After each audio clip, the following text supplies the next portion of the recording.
Hello everyone, আসসালামু আলাইকুম। কেমন আছেন সবাই? আশা করি সবাই ভালো আছেন। আলহামদুলিল্লাহ, আপনাদের দোয়ায় আমি অনেক ভালো আছি। তো আজকে আপনাদের সাথে শেয়ার করব মজার একটি রেসিপি। সেটা হলো কচু, বেগুন আর মাছ দিয়ে একটা তরকারি রান্না। এবছরে প্রথম কচু রান্না করব আর খাবো। তো বাজারে দেখলাম যে কচু উঠে গেছে, তাই ভাবলাম একটু নিয়ে এসে বেগুন দিয়ে মাছ দিয়ে রান্না করি। আর কচু দিয়ে বেগুন দিয়ে মাছ দিয়ে খেতে কিন্তু অনেক বেশি ভালো লাগে। কার কার ভালো লাগে অবশ্যই কমেন্ট করে জানাবেন। তো এখানে আমি মাছগুলো লবণ, হলুদ আর ঝালের গুঁড়া, অল্প পরিমাণে সয়াবিন তেল দিয়ে দিয়েছি। দিয়ে এখন ভালোভাবে মাছগুলো মাখিয়ে নেব। মাছগুলো মাখানো হয়ে গেলে চুলায় প্যান বসিয়ে দিয়ে পরিমাণ মতো তেল দিয়ে মাছগুলো একে একে তেলের মধ্যে ছেড়ে দেব। অবশ্যই তেলটাকে কিন্তু ভালোভাবে গরম করে তারপরে মাছগুলো দিয়ে দিতে হবে, তা না হলে কিন্তু প্যানে লেগে যাবে।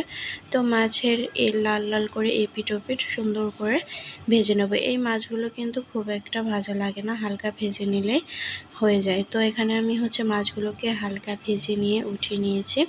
এখন তরকারিটা রান্না করব, এজন্য ওই তেলে মশলাগুলো দিয়ে দিয়েছি। এখানে আমি জিরা, পেঁয়াজ আর কাঁচামরিচ বাটা দিয়ে দিয়েছি। এরপরে স্বাদমতো লবণ, হলুদের গুঁড়া, ঝালের গুঁড়া আর অল্প একটু পানি দিয়ে মশলাটাকে ভালো মতো কষিয়ে নেব। মশলাটা ভালো করে কষানো হয়ে গেলে দিয়ে দেব কচুগুলো কিন্তু আমি আগে থেকে সুন্দর করে কেটে ধুয়ে পরিষ্কার করে রেখেছিলাম। এখন সেই কচুটাই দিয়ে দিয়েছি। কচুটা মশলার সাথে ভালো মতো কিছুক্ষণ কষিয়ে নেব। কচুটা কষানো হয়ে গেলে এর মধ্যে দিয়ে দেব পরিমাণ মতো পানি। এই পানিতে ঢাকনা দিয়ে ঢেকে কচুটাকে আমি কিছুক্ষণ সিদ্ধ করে নেব। এরপর কচুটা সিদ্ধ হয়ে গেলে ঢাকনাটা উঠিয়ে দিয়ে দেব পরিমাণ মতো ঝোলের পানি। পরিমাণ মতো ঝোলের পানি দিয়ে পানিটা যখন টকবক করে ফুটতে থাকবে তখন দিয়ে দেবো এর মধ্যে কেটে রাখা বেগুনগুলো বলকের উপরে না দিলে কিন্তু কালো হয়ে যায়, তাই আমি সবসময় এভাবে বেগুনটাকে রান্না করি। তো এরপরে ঢাকনা দিয়ে ঢেকে কিছুক্ষণ বেগুনটা সিদ্ধ হয়ে আসলে এর মধ্যে দিয়ে দেবো ভেজে রাখা মাছগুলো দিয়ে কিছুক্ষণ তরকারিটা ফুটিয়ে রান্না করে নেব। তো কিছুক্ষণ রান্না করে নিলেই কিন্তু তরকারিটা আমার রান্না করা একদম রেডি। দেখতেই পাচ্ছেন তরকারিটা মাশাআল্লাহ কালারটা কতটা সুন্দর হয়েছে।